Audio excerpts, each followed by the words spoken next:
Okay.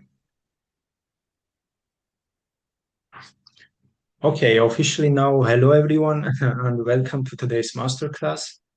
Masterclass is held by Monishita Bathija, who is a human-first co-creator, design doer, and a problem solver at heart.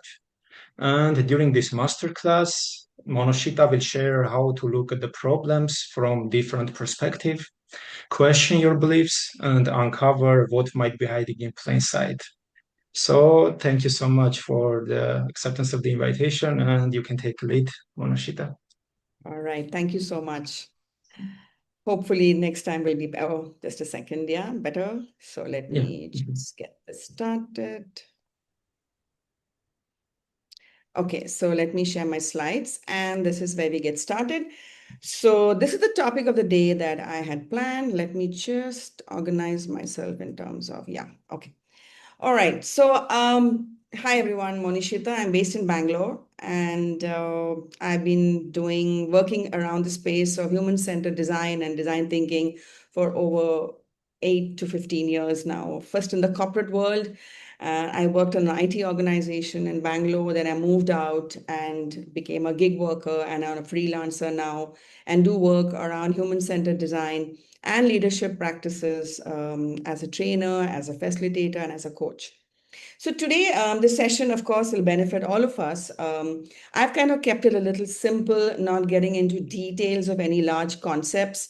However, we will just want to move the screen. Yeah, that's better. We're going to just talk a little bit about simple concepts and a little interaction, hoping all of us will participate, and we'll take questions at the end. So, what I would like to ask you to do is it'll be nice if you have a paper and a book with you, because we're going to do a little bit of an activity. I hope all of you have. Yeah. So, what I would like you to do is think of an idea or a problem that you're currently working on. I'm sure all of us are working on some project, on some ideas, on some problem you're working on.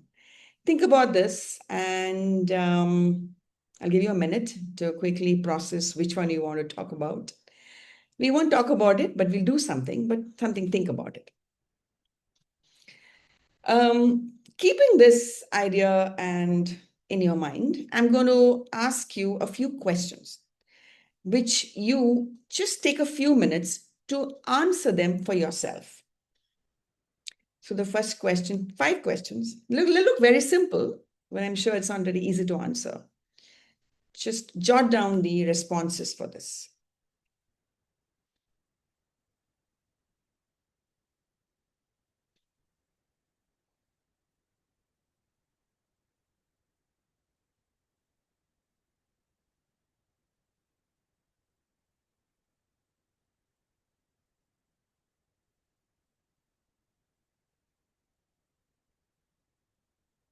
I'll give you around a couple of minutes to do this.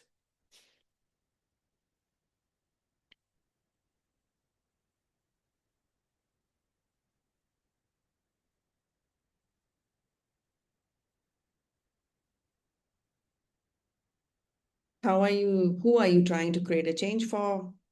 What do they need or want? Why do you believe they need a solution? How do you currently understand their problems and pain points?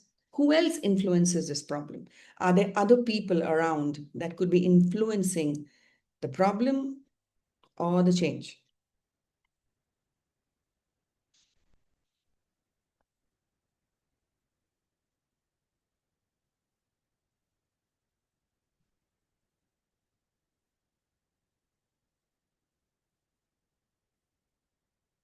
Okay, I'll give you another minute.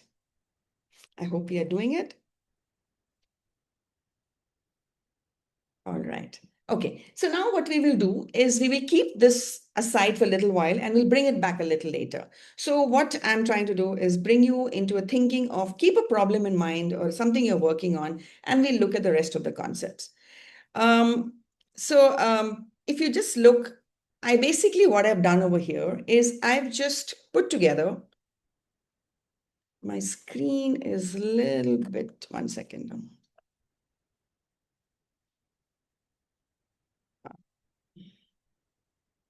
Okay, doesn't matter. All right. So now what I've done over here, I've just put together some statistics. Okay, you can read it. This was a study that was done some years ago. Okay, where around 200 plus startups founders were spoken to. And the study was done for a book. And they found that around a large part, almost 86% of the startup founders, were looking at their own personal experiences and going ahead with a problem to solve. And very few were actually attributing their startup or their entrepreneurship or an idea to user research.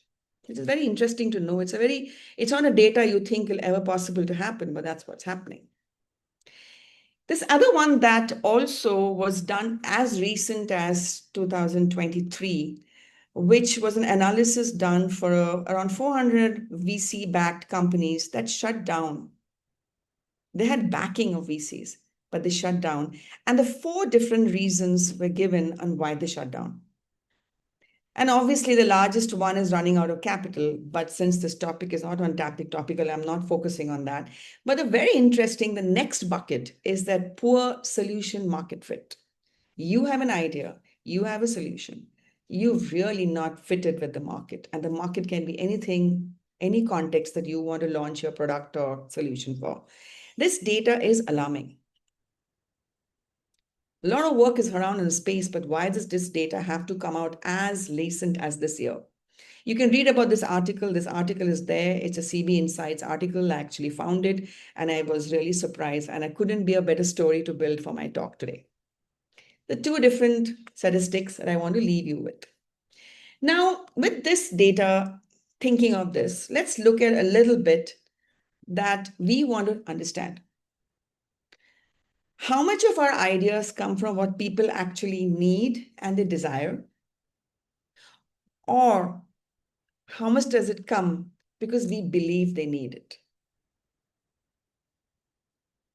There are very different two meanings of it. I'll pause here for a second, if just to resonate with it. Is what people need, or do I believe they need? And they have very different meanings.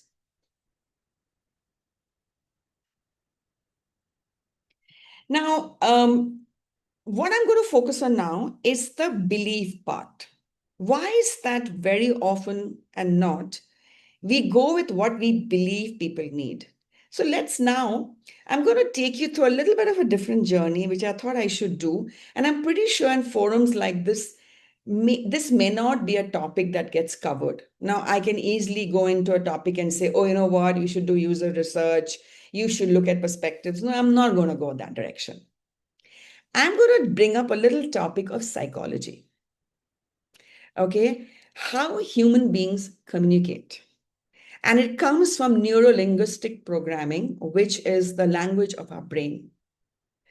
Because if we little bit understand how our brain communicates and how psychology is playing a role, you will automatically realize that a large part of it is a belief. And how do we be conscious of the belief? Once you are aware and there's a conscious that you're going with a belief, you will be able to turn that wheel and say, no, you know what? I need to do something else. So let's little bit deep dive into psychology. And the point that I'm going to talk about is how we take in reality. Okay? How we take in reality. How we take in reality is us as human beings. How do we take in a reality and what do we do with that reality? So this is a little bit of psychology. Again, I'm telling you, park what you did so far. Let's learn a little bit of psychology. Are you with me? Yes, all okay? We have a few more people who joined us. Nice to see that. All right. So now let me explain. First thing, this is the reality. It's a world reality. Okay. Everything that exists around us. How do we as human beings consume reality? What is the stimulus through which reality hits us? It hits us through our five sensory organs. Anything that we take in, either as a visual, either it's a sound, either it's a smell, either it's a taste, or it's a touch. This is the only five channels in the body through which we take in information, we take in sight, we take in sound, we take in taste. This is the only five way through which we communicate with reality. There's no other way of doing it. So there's a world reality, and these are the five senses through which I'm taking it in. Now, your brain has taken this five, but what does it do with this five info that it's kind of gone in? Okay, what does it do with it? There are mental filters in our brain, filters through which this information is going to pass. I won't explain the mental filters right now. I have details of it in the next slide, but we'll move on to what happens next to the information of the reality. Mental filters of generalization, distortion, and deletion. We will learn about it a little later. These mental filters is going to talk to us in our brain, and it creates our own reality. We create a reality in my brain based on the world reality, input channels, mental filters. This is my map, my reality.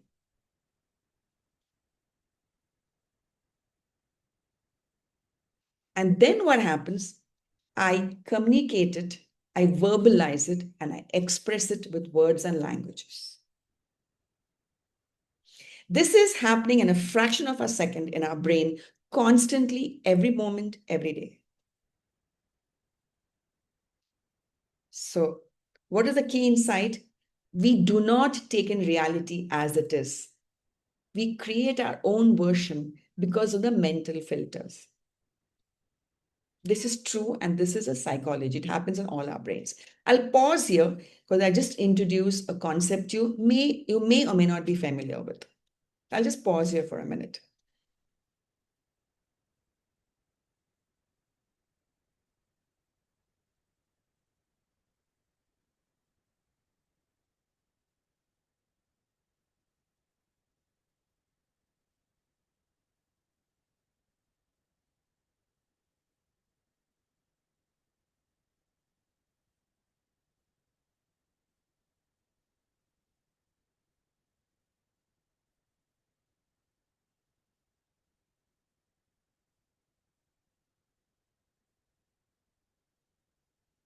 Yes, with me? Obviously, this is a deep psychology topic. I'm just covering it in a very basic way, just for us to understand how the belief comes. Why do we go with a belief? And where does the brain process that belief? So I thought, let me go inside the brain and let's talk about the brains inside us.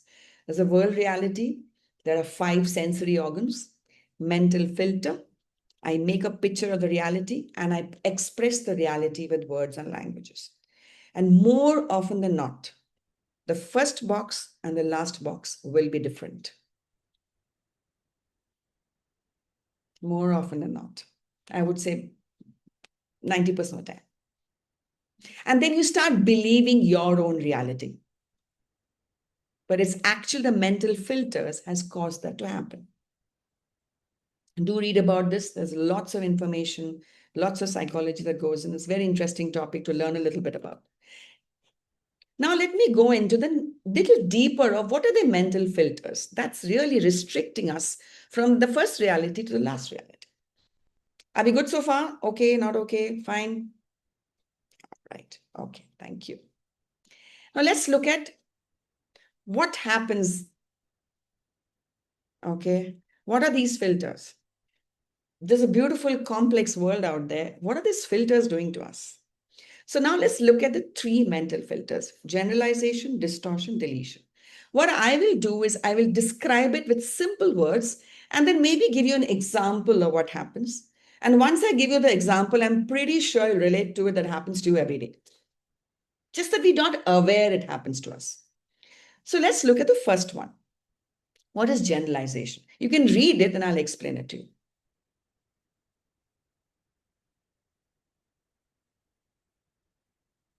So let me give you an example. I don't know what field of work all of us come from, but let me just take a little example. Let's say that you and me are working in a space which is around health and food habits. Okay, it's a space where you work on food, health, food intakes, and health.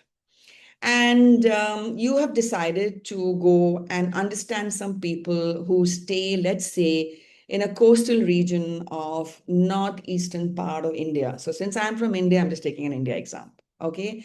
And that particular region is very fertile. There are rivers, there are tributaries, and the soil is very fertile. You're aware of that. And you travel there and you go there and see in that region, even though it's fertile, people look very lean and frail and weak. And they have very simple living and very basic infrastructure. What you're doing is you're just seeing it. All right. And then what happens in your brain? The mental filter comes in and you decide, oh, these people have no infrastructure. They're so frail. They're so thin. They have no, so I'm just going to conclude that they don't have access to fresh, good food because there's poverty. What we just did, just looking at those people, looking at their region, you just generalized based on one experience of happiness. I generalized it. I just generalized, oh, everyone here cannot afford good food. Everybody here is so frail and thin. There's poverty, and so they cannot afford food. However, I generalized it, and the generalization has created a reality which is actually a belief and cannot be true. If you were to step out of the generalization of your filter and actually go and talk to those people and be willing to open it up, and you'll realize that they are frail and thin because they're genetically that way. There may be a gene in them that is genetically are thin people. And because the soil is so fertile, they have access to food that they grow their own crop. They have access to fish. They have access to very good seafood because they have rivers and the ocean there. They are consuming good food and they're actually very stiff and strong people just because they are frail and just because they live in basic infrastructure. I made a generalization. This is where we are not, we just look at a reality and I consume it. My brain filters and says, oh, everybody here cannot afford good food.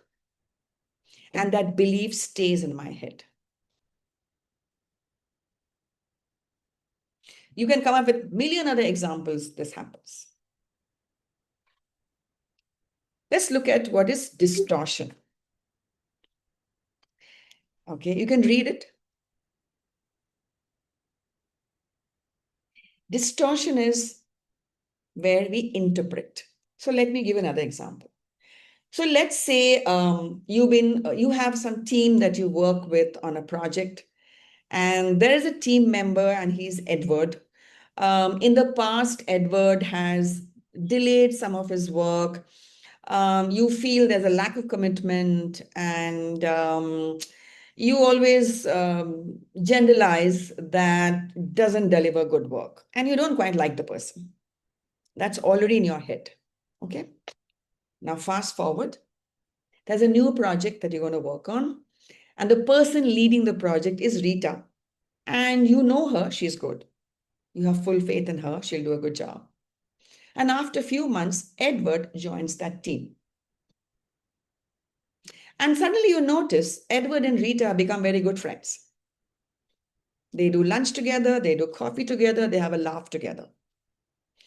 You know what's going to happen in mine? I'll make interpretation and distortion. Oh, now Edward is going to influence Rita, and the project Rita is going to work on is also going to be delayed, and there'll be no commitment. She won't do a good job. And oh my God, what has happened? You have connected Edward, who worked in the past, because 2 times he didn't commit his work properly. There is a Rita who's going to deliver, and there's a me. I have created an interpretation. I have created patterns in my head. I leave out what is actually happening, and I start believing something that, oh my God, this new project is also not going to go well. And that's my constructed reality based on an interpretation or a distortion of a past information that I have. And this happens to us all the time. And my new belief is the new project and Rita is no good. She did nothing wrong, but I have a distorted belief about her. Just because someone from the past is going to work with her. What's the connection? But I connected everything in my head.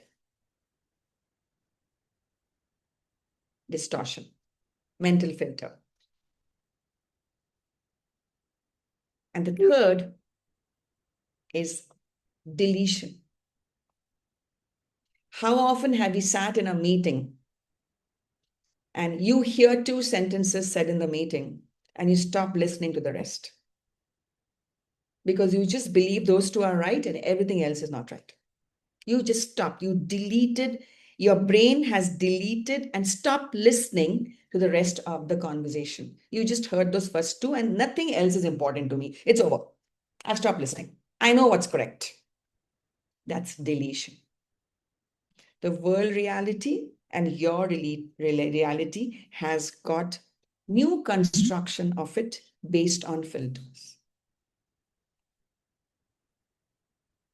And this is happening to us constantly all the time. And you believe your new reality so much that you don't allow any other information to come into that belief. And you have a beautiful narration of your reality. Anybody tries to say something else, which could be actually a new input, that could help you to reconstruct your reality, you're not open to it.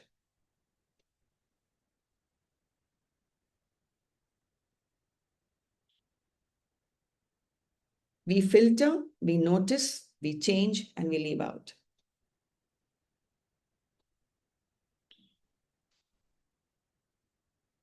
I'll pause here. There's a lot of information. If anybody wants to share any example, any thoughts, something you have seen, you relate to this, what I'm saying, does it happen to you?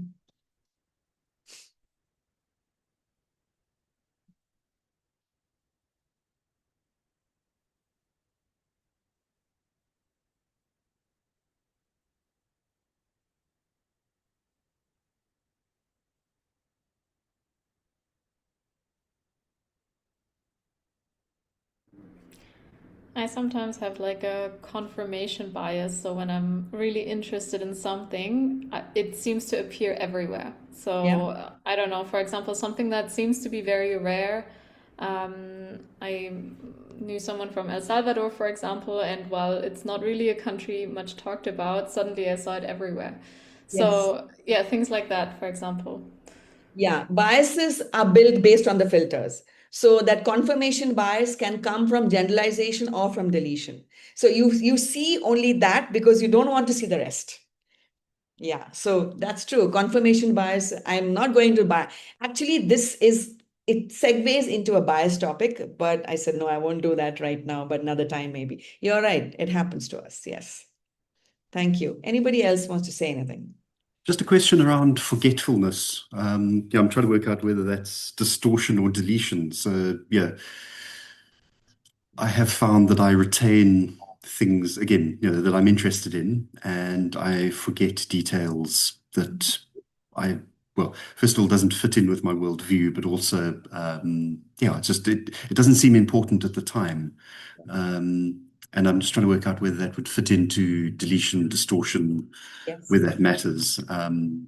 But in some ways, so rather than filtering in the moment, I think also what I remember from a meeting some Yes. months back, is I choose to remember the bits that I want to remember. Perfect. Thank you so much for admitting it, Carl. Yes, you're actually all three are happening at constantly in your mind. You're filtering. You want to believe what you want to believe. I don't want to listen to it. I just close my mind and eyes to it. Yes. Sometimes if you're aware of this, it just helps you to a little bit step back and see, am I doing it? And if you're, even in that split second, if your brain can tell you, I'm doing it can change the entire course of the reality after that. And it'll open up and then, oh, I'm so glad I realized it. That's all it needs to. Maybe you're facing a challenge, you're facing a roadblock at your work. Very often, it may not even be a roadblock at work. It just could be a filter. Thank you.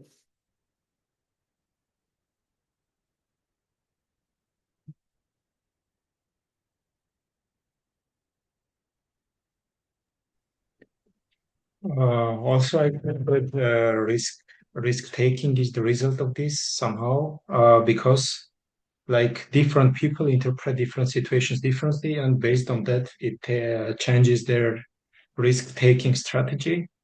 For Yes. example, in the same situation, some person takes the risk because he saw that someone else does the same, and like every time he notices it much more Yeah. than in the cases when it is unsuccessful, Yeah. and it reinforces themselves that this is the right decision. But Yeah. sometimes people who naturally they are more risk averse, they like notice situations when someone takes the risk and something bad happens, and like they become more and more what they already are. Yeah. Absolutely. So People risk averse will very often working with distortion and deletion. mm, Yes, absolutely. People who can take a risk, willing to take a chance, willing to go ahead and doing something are actually managing their filters. Yeah, good. Thank you for that. Yes, Achigan. So what I'll do is I'll just show you the previous slide once. Maybe it'll fit in just to reiterate now that you understand filters. So you can see the whole map together now and how the reality happens, how I take in reality. The filters work like that. In a split second, the filters work. I make a new map and I verbalize it. And what I verbalize is my reality, my new constructed reality, and I believe it.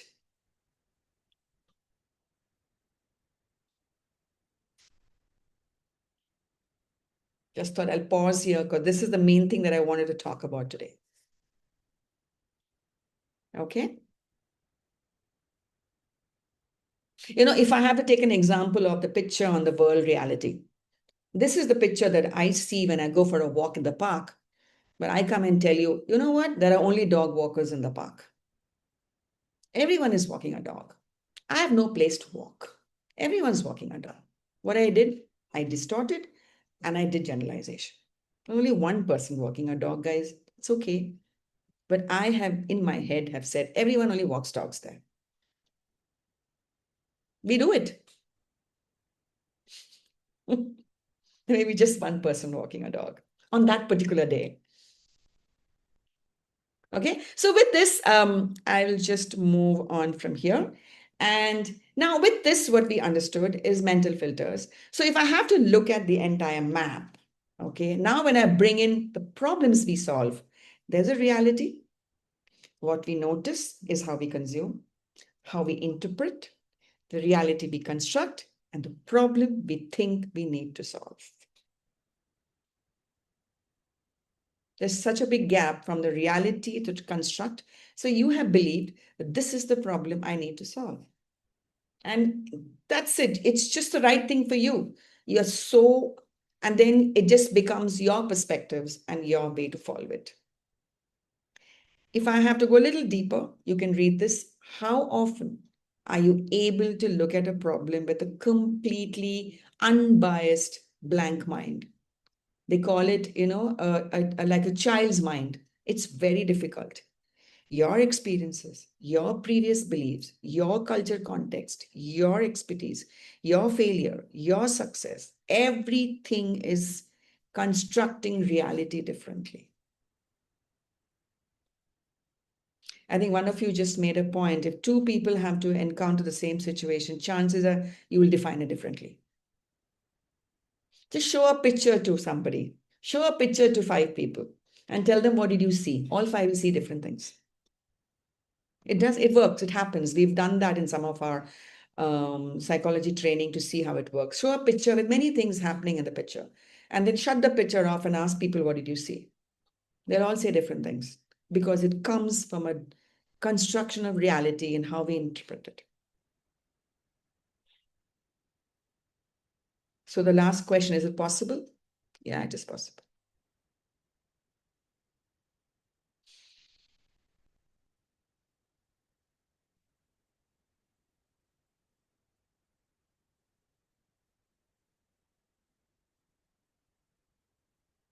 So this is the psychology part of our mind and why we believe that I'm right. I believe I need to solve this problem. I believe we need to solve it. And I have told myself, oh, people need it. It's actually my belief. But I can't distinguish the two because the world reality and my reality has merged.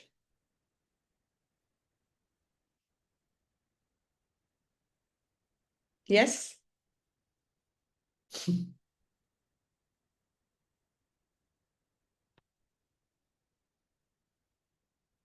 Okay.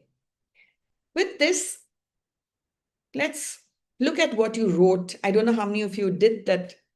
Thank you. How many of us did the exercise at the beginning of the class? If you look at those answers, are they actually facts or do you think they're based on some assumptions? Some of us were not there. If you're not there, I can show it. Very few of us are here. Do you want me to show the first part of the exercise? Anybody? Because they're connecting it. Yeah? Okay. So let me just go back. 1 second. So I had asked you to think about, some of us joined it late and there's so few of us, it's okay. Think of an idea or a problem you're currently working on. Okay? And I'd asked you to take a few minutes to answer these questions.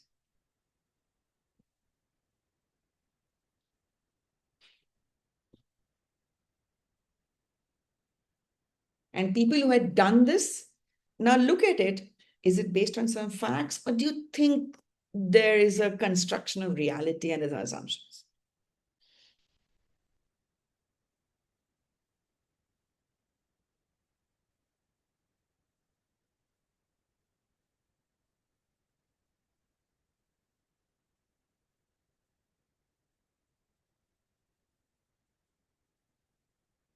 This is for people who didn't do this exercise. Maybe you can just do it now.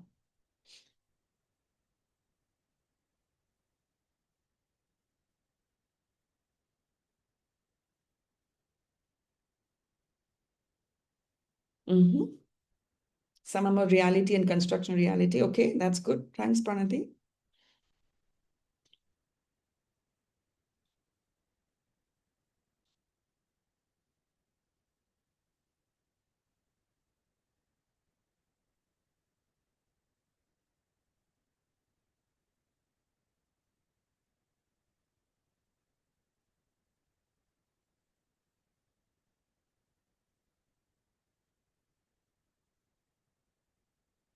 Okay. Are we good?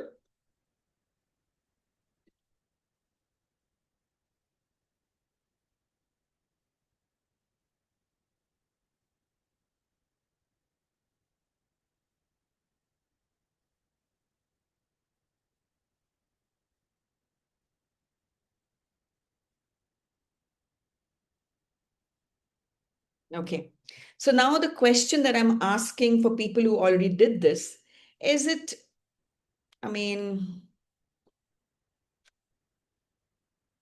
facts or assumptions? Do we have one person who answered, yeah, some of it is facts and some of it is a construction of reality and we're aware of it. Good. That itself is a lot. So was it based on some assumptions or was it based on all facts? Ask yourself the question and answer it. I'm not asking you for the answer. Okay. Now with this, I have introduced a new word, two new words, facts and assumptions. It was not there in the previous slides. Two new words have come in, facts and assumptions. Now we may say, of course, I know the meaning of assumptions, but doesn't matter. Let's look at it again. What are assumptions? Simple meaning of what is assumptions? Okay. It's a belief and we accept the true without evidence. And this is again coming from a construction of reality. Our brain has mental filters. So what I do, I believe it without evidence and it leads to quick fixes and decisions. And very often we regret it later. We just believe the assumptions. Remember, they're assumptions. We think they're real, but they're actually assumptions. So if I take you a simple examples, I'm sure you've done this very often. Oh, every other team is causing the delay. It's an assumption. They said they don't like the new idea. No one in the community is comfortable with the new process. Maybe one person was not comfortable, but you just believe that no one is. Just some examples to tell us these are beliefs which doesn't have enough evidence, but we go and quickly make fixes and decisions based on it. Simple meaning.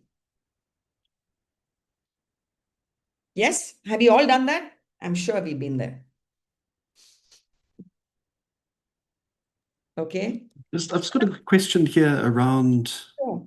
assumptions. So I mean, my background is science. I've been in a research position or research for a very, very long period of time. And one of the key tools is using assumptions, so we are investigating a particular sort of situation or something like that, and we actually make use of assumptions. So is this just a different definition of assumptions? So we don't actually know what the answer is, but there's a best guess that Perfect. You we want to call put it a in as a hypothesis? placeholder. Yeah. You want to call it a hypothesis, Carl? It drives the creation of the hypothesis, I think, so Right. yeah, I'm just sort of trying to, I guess I haven't fully thought through it in my mind yet, but it's my reality. But it's just a very different meaning that Okay. sort of, Sure. in some ways I feel assumptions can be a positive thing. Absolutely. Whereas here you're very much going with the line that we need to be very careful with Okay. assumptions. I agree Let with me, that, but yeah. sure. Carl, I hear you. Actually, if we look at the next part of it, I'm not saying assumptions are wrong. Assumptions are details not verified yet. I'm going to come to that. Because if I'm aware that these are assumptions, see, first of all, Carl, very often I'm not even aware it's assumptions. So I'm really bordering the fact, am I aware it's assumptions? Or do I believe it's facts? In your case, in terms of science work that you do, you are aware there are assumptions. And obviously, you may run experiments, you may do research to prove it or disprove it. And then you have a new fact. And you're willing to eliminate this assumption and move with the new learning. That is how ideally it's supposed to work. But do we have that patience? Are we always rational about it? Is the question that's coming here. If we are rational about it, oh, we'll never do quick fixes. We will say, you know what, assumption, let's verify it. Let's figure out, is it really true? Let's open our mind to understand better. But that takes understanding of it, pausing, and then doing it. Okay, so you're absolutely right. And I completely agree with you. It's not a wrong thing. Awareness is what I'm talking about. Thank you for saying that, because that definitely lets the stage of this now. Thank you. So now I would like, based on Carl, what I said and what I explained to you, why don't you go back to the same thing that you're writing? Now, from there, can you separate what you know and what you think you know? Can you do that now? Okay, and with this, I'm going to give you a little bit of a tool through which you can actually do it. Small little tool. What I'm going to call it is a current reality. Again, I'm using. What is my current reality? And I'm going to ask you to do this exercise. See how I put it for you. And Carl, I think you'll agree with this. It's completely matching to what you just said. We have facts that I have evidence for. We have assumptions I know, but not yet verified. And I'm aware it's not verified. Then I have information that I don't know. It's missing. It's unanswered. Not sure. But yet. And my last column is, I want to find out. How will I learn more? Where will I learn from? That's it. Everything becomes tangible after this. There's going to be no reconstruction of reality. You are hitting real reality as they're supposed to be. I'm going to pause here. Take your time. Do you want to fill this up for your work that you're doing right now? Let's take 5-7 minutes to do this. Try filling up whatever you can.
If anybody wants to share, talk about it, we are a small group. I don't have.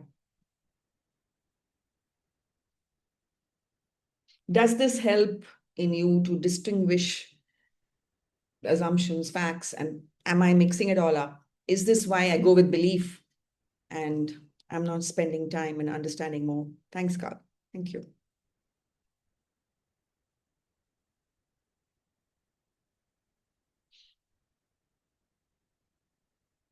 Which columns do you think will become heavy? Which will have more entries? Largely, if it is really an activity you're doing, which columns do you think?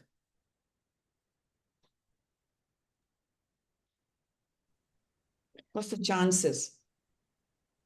Fourth column, maybe find out column should be Yeah, quite the find heavy. out column. Yes, the assumptions columns. Yeah. Suddenly you realize that your assumptions column is growing and you don't know column is growing even more. But actually, Mm. it's all in facts in your head. Yep. I mean, certainly the facts that I've got on this list are very much feeding the assumptions. Yeah, because I'm just noticing. I mean, I'm working from past experience Yes. of a university education from 30 years ago, and I'm applying it to 2026 and seeing it as a current problem. And it's throwing out a really big red flag that there's a lot of research that needs to be done in this particular process that I'm going through at the moment. So it's very relevant at this stage. Yeah. Good. Thank you. Excellent. Nice.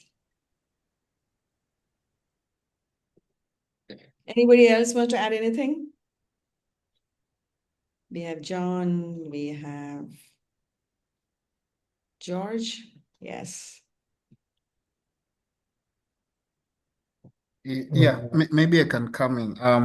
Sure. I also work in a university, and I think one of the challenges, probably I'd assumed, um, is that some of our graduate students take longer because of the way the theses are supervised. And therefore, we were trying to solve that problem by coming up with sort of like a project management system that can help them track easily their thesis progress. And so I think there's need when we go to find out about just really testing with them, because I think the assumption is the delays are coming from maybe them not getting feedback on time from their supervisors or them delaying with the corrections and stuff like that. So I think we probably need to test a lot with them to find out really if that is a problem and whether the solution we are thinking about would work for them. Correct. There could be another angle. Do you think that their family is also contributing to what's happening back home? The home front, the school front, the test front, the advice, the teacher front could all play a role also. Yeah. Yeah, plus work also, I think. That's work. Yeah. Yeah. Yeah. Nice. Good. That's interesting how you're looking at it. Yeah. So very often it could be assumptions or I don't know. So some part of your answer, what you gave will be fact. You know for fact there is something happening, but the assumptions that you had could be, some of it will be on the don't know column actually. Yeah, nice, good. I like it, good. Okay, so I hope we are able to do this. I'm glad some of you have approached it and take this grid. This is something actually, very frankly, I do a lot of work around critical thinking. This is something new that I've started doing some corporate training on critical thinking because people with the AI coming in, people feel AI is giving us a lot of information today. How do I bring in reasoning and critical thinking and my evaluation to know what information is correct and what do I go with? So a lot of critical thinking is getting in. So this was something I had done very recently on critical thinking topic, but I said, no, I think it fits in here. So I kind of just brought it in here but a little bit changed it, the context and put it. Sorry, now that you mentioned AI, yeah, I seem to be making a lot of noise here. So apologies if other people are finding me annoying, but I'll keep No, on being not at annoying. all. So the find out column, yeah. So the one method that I sort of learnt about, but haven't really pursued it, is making use of AI as other personas within a design thinking space. So, what I'm working on at the moment is putting together a proposal for a master's program for the place that I'm working at. The ultimate justification is trying to actually convince them that they should be giving me a job to actually run this thing. So there's this tremendous We're all bias with that you. it's super important, and they must be, it just has to happen because then I get the job. But then using AI personas to find out stuff. So, with the persona of a financial manager for this institution, is it a viable proposal? From the persona of the marketing team, is there a niche that that this proposal would fit into? I mean, is that something? I mean, certainly something I'm going to do. So I don't really, yeah, but it's just for me, I think it's an interesting way of finding out information. But again, that it's that critical thinking around, is the AI making assumptions? Is it filling in gaps where there is no information? Because AI is just so incredibly confident. It just happily tells you stuff that is very easy to believe. But I think there is a space there as an assistant to thinking about something. Yeah, Not I sure mean, what your thoughts are. absolutely. Anybody else want to add something to what Carl just said? I think we're all dealing with AI today, no other option. But anything else, anybody else wants to add?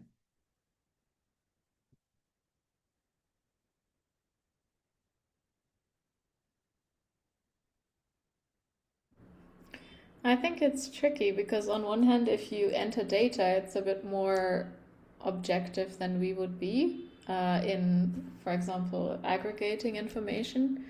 But then when you use it for research, I sometimes have my doubts if it really has. I mean, there's different inflow of data from different parts of the world, so will it have a bias because of that, for example? So you're in South Africa, I'm in Germany.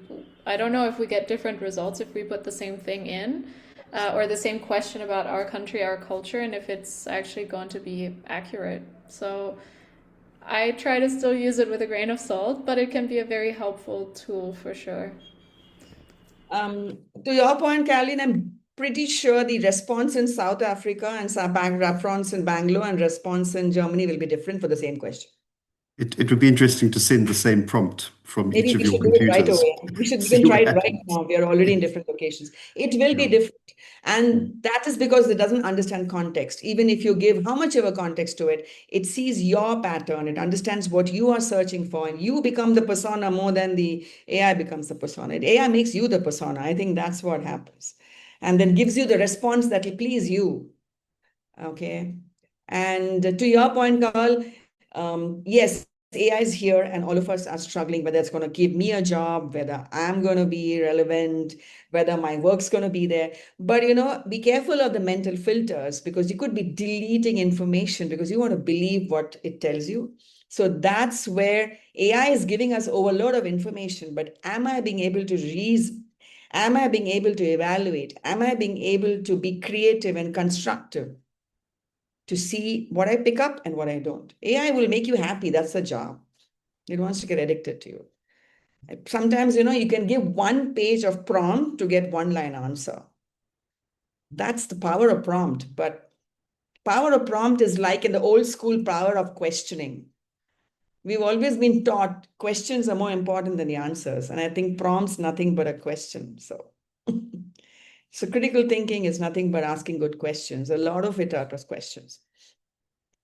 I don't have that with my slide right now, but one of the things that I also did for the critical thinking session with this the sales team at a very big tech company, sometimes we define a problem. Maybe it's a little bit going away. We define a problem and we define it perfectly. We define it for a person you're solving for or for a customer. Done. Great.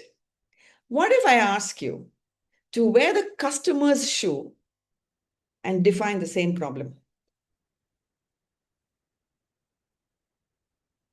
Same problem, same words. Same concept. Now, you're defining the problem that A, B, C is the problem for customer X.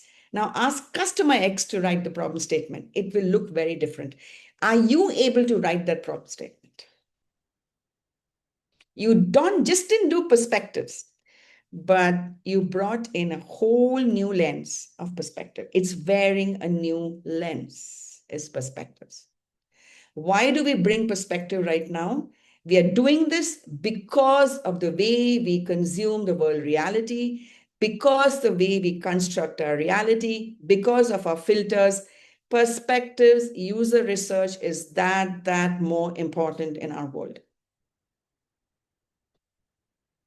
So one of the exercise, I don't have it here, but we can definitely do it. Come with a problem statement. Now write the problem statement as your customer's writing it. Where that person shows, totally where. See the world view from their eyes. Sit in their context and write it. And it better look different from what you wrote. If it looks the same, sorry, your mental filters have come in. Perspectives. And it will be very tough to write it because you're going to wear that person's shoes and write it. I don't have that exercise, but it's something worth doing if you want to take it forward. Can you change the lens?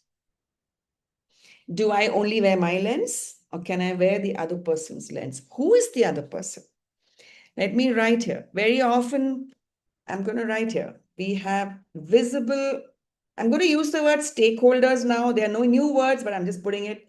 You have visible stakeholders. Do you know that there are invisible stakeholders?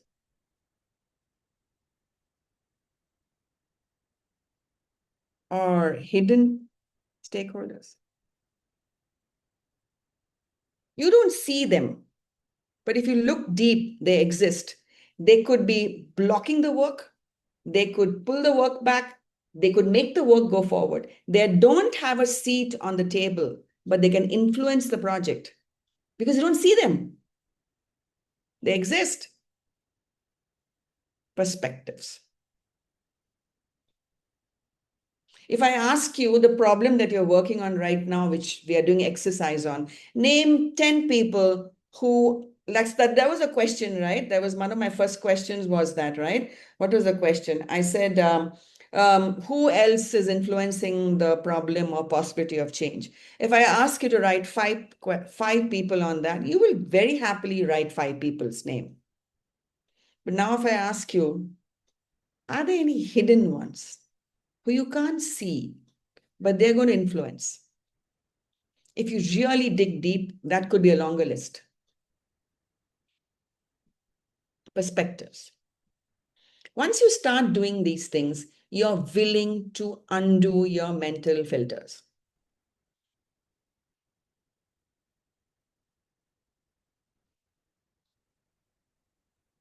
So what I have here is just a few lines, just maybe sound theoretical. We can definitely do a class to learn more of it, but I'm just going to show you. This is my last slide, just that you need to change the lens. So basically I have here a few things that I've written. It sounds like a very cliche sentence, but it's tough to do. It's tough to do. To understand the problem from the other person's perspective. Because when you look at the problem from only your lens, there is going to be a reconstruction of reality.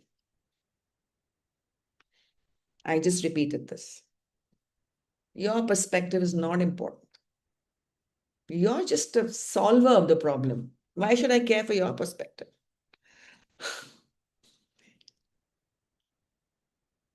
See the problem differently before rushing to solve it. We all just don't understand that. We just rush because we rush on assumption, we rush on I know it, we rush on belief. If you look at the last line there, how often has it happened? Then you start solving a problem and realize it's not really the problem. It's something else. I touched something it's just not the problem. And you realize it very late. And then you can't rewind because stakeholders are involved, there's finances involved, there's money involved, your marketing team involved, your stakeholders are involved, your vendors are involved. And everybody is working on something you shouldn't have started.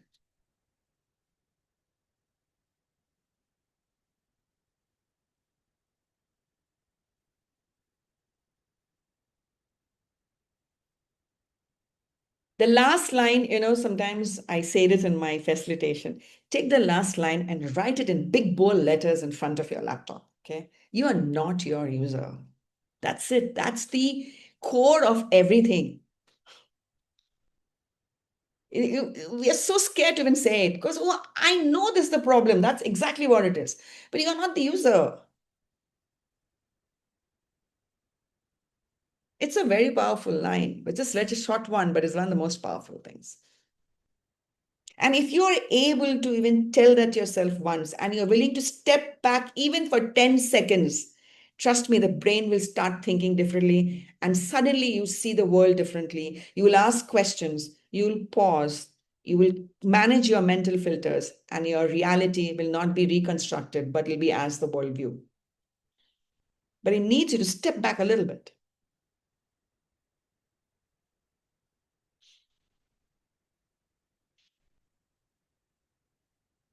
And of course, in order to do this, the real way, the science way, the mathematical way is doing research, of course.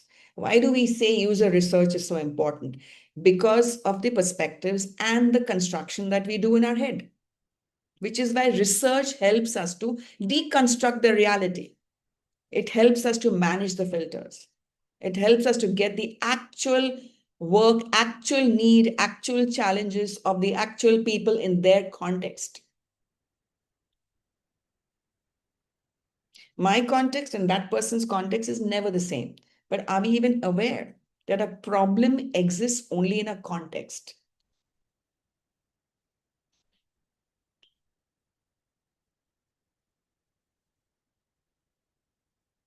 So in this particular part, I didn't bring any exercise in. I just thought I'll just leave it with some words, but we can definitely do a session on this. This itself can go on for next 5 days of class, but we can do a master class if you want. And what is the meaning of perspectives and changing the lenses? Thank you. I don't have anything else, and I just have one line to end it with. And just to ask you, is there anything one thing that you're taking back today? We can do that, and we can take a few questions, and we can end the session.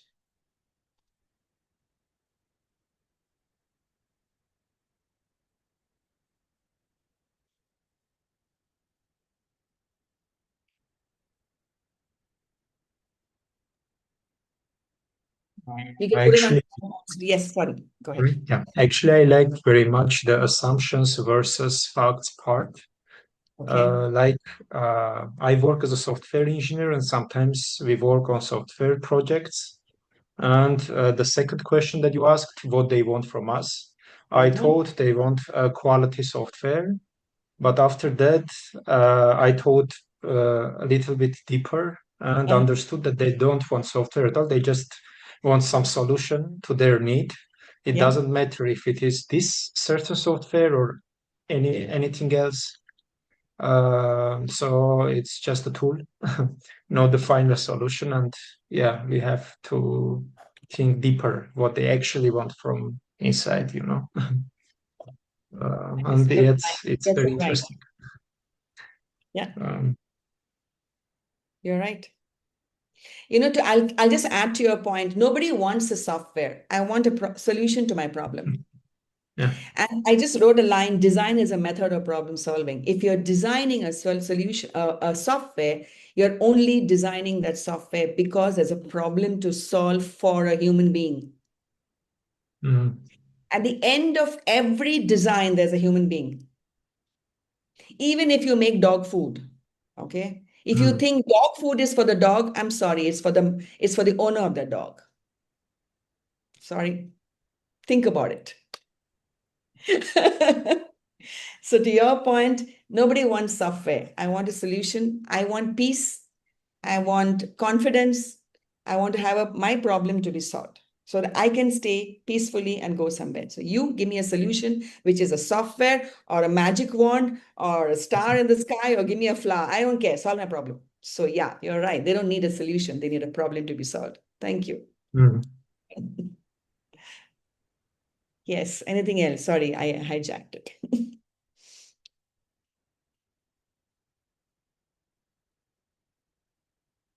Anybody else? One, you can even put it on chat if you want.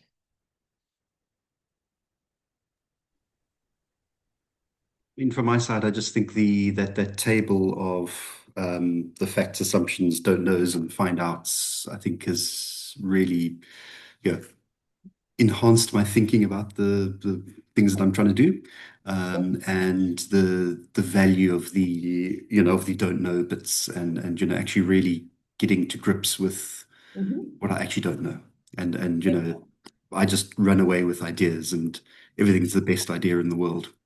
And so that kind of right sizing is a very important thing. So yeah, thank you for that. I really have found Thank you. this quite I'm glad fascinating. that It's you been could wonderful. Thank please you. apply it and take it forward. Go ahead. Thank you so much, Carl. Yes, anyone else wants to add anything, and then we can end the session.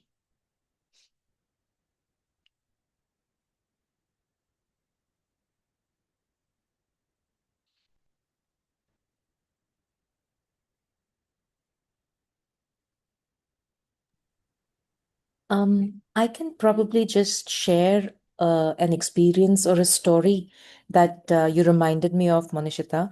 Yes. This was and the other gentleman who was talking about the IT software.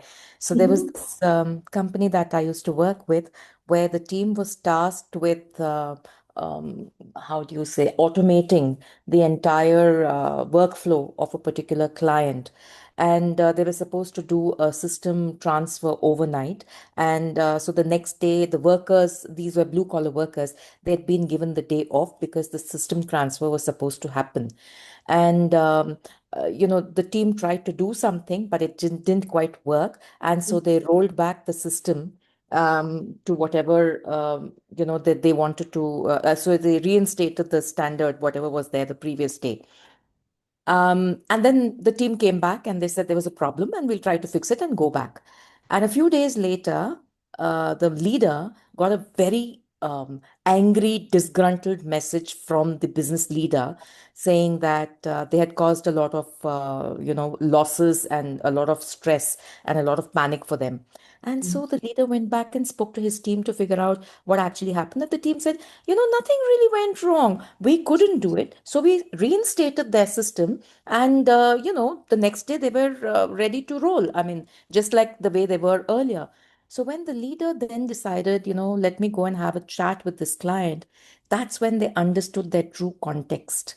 And their context was the day that my workers were on leave, my production stopped. When my production stops, my product is no longer on the shelf for people to buy. When it's not on the shelf for people to buy, they experience other products. And once they've experienced some other product, I cannot bring them back to my product. I've shown them, allowed them to taste an alternative. The loyalty shifts. Loyalty shifts, or at least is diluted. And so he says, you've caused me a fair amount of pain for nothing at all. Yeah. And so, it was just the context versus the reality. And so important to keep in touch with that. The reality. Thank you for saying that, Pranati. Yeah, you're right. We are always solving for a pain point of people. It's not the software. Yeah, it's similar to your point, Vachigan. Thanks. Interesting. Like we say, we always solving for a pain point for someone. We're not solving for anything. There's a pain, I need to solve for it. But what's the pain is on the context of the person. All right. Anybody else want to add something? And I can let you go and you can have your morning, evening, afternoon, wherever you are. Anybody else want to add anything?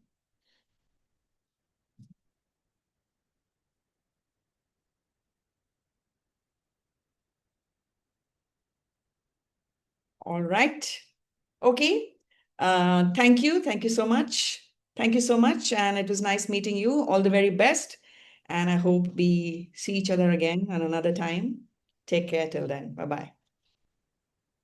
Thank you. Bye. Okay. Thank you so much, Monishita. I'm sorry for the disruption at the start. We will make sure it will never happen again. We don't reconstruct reality. It just happens sometime. We don't believe it Yeah. always happens. There you go. Yeah, that's right.